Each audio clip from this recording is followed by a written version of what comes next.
దేవునికి స్తోత్రములు. మీ అందరికీ నా వందనములు. ఈరోజు దేవుని వాగ్దానము.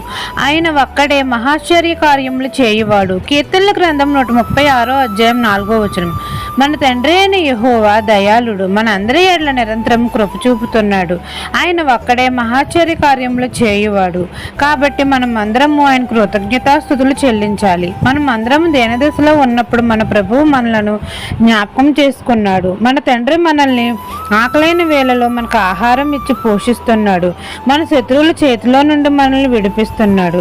మనం అందరము దేవదేవునికి మొరపెట్టినప్పుడు తండ్రి మన మొర ఆలకించి మన ప్రార్థనలకు జవాబిస్తున్నాడు.